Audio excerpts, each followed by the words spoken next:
કેમ છે મારા કલેજાઓ? મજામાં ને?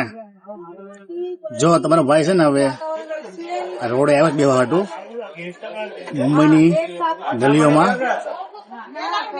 અને જેમ મેં તમે કીધું હતું કે હું અહીંયા આવું ને મુંબઈ, તો હું તમને થોડીક ઇન્ફોર્મેશન આપીશ ભાવને લઈને. ખબર છે તો જેટલા પણ ફૂડ ડિલિવરી કરે છે લોકો, રાઇડરો, એ બધા માટે ખાસ કે ભાઈ અહીંયા ભાવ તો બહુ સારો જ છે.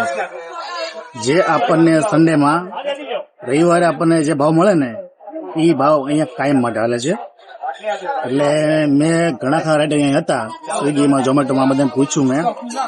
એટલે ઝોમેટોમાં કામ અહીંયા સારું જ થાય છે ને સ્વિગી પણ થાય છે, પણ લગભગ તમે સમજો રોજના બધા અહીંયાથી 1600-1700 અને પ્લસ 300 રૂપિયા, 350 રૂપિયા અહીં સુધી એ લોકો રહે છે. ખબર છે? એટલે 1800-1900 આસપાસ કામ થાય છે. હવે કામ તો થાય છે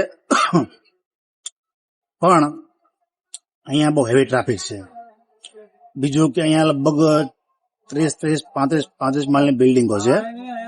તો તમે ઓર્ડર દે માટે જાઓ ને તો અહીંયા થાય કેવું કે તમારે વેઇટિંગ કરવું પડે. શું સિંગલ બિલ્ડિંગ હોય ને પબ્લિક તો હોય જ તે, તમારે વેઇટિંગ કરવું પડે. એટલે મતલબમાં ભાવ છે સારો જ કહેવાય. અને બીજું કે આપણે જે અહીંયા ઓર્ડર પડે ને 20 રૂપિયાનો, એવો ઓર્ડર અહીંયા 24 નો પડે તમને, 24-25 નો પડે. સમજાણું? એટલે આપણને લાગતું હોય કે નહીં ભાઈ અહીંયા મુંબઈનો ભાવ સારો છે, તો પછી સારો જ છે ભાવ. પણ તમે સમજો તો ટ્રાફિક છે અને પછી એમાં બધા બિલ્ડિંગનો બધા ટાઈમ જાય. અને બીજું કે અહીંયા કસ્ટમર બધા સારા રહ્યો. હા, કસ્ટમર તમારી ખોટી માથાકૂટ નહીં કરે. હું અહીંયા જો તો બિલ્ડિંગ નાનું હોય 4-5 માળનું, અને જો લિફ્ટની સુવિધા ના હોય તો અહીંયા છે ને એક સિસ્ટમ બહારી છે કે નીચે વોચમેનને તમારે પાર્સલ આપી દેવાનો અને તમારે કસ્ટમરનો કોલ કરી દેવાનો અને પછી તમારે નીકળી જવાનું.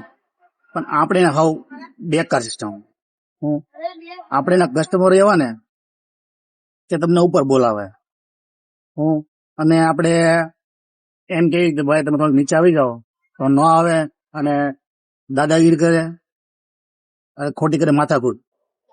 તો ભાઈ અહીંયા કસ્ટમર છે ને એ બહુ સારા છે.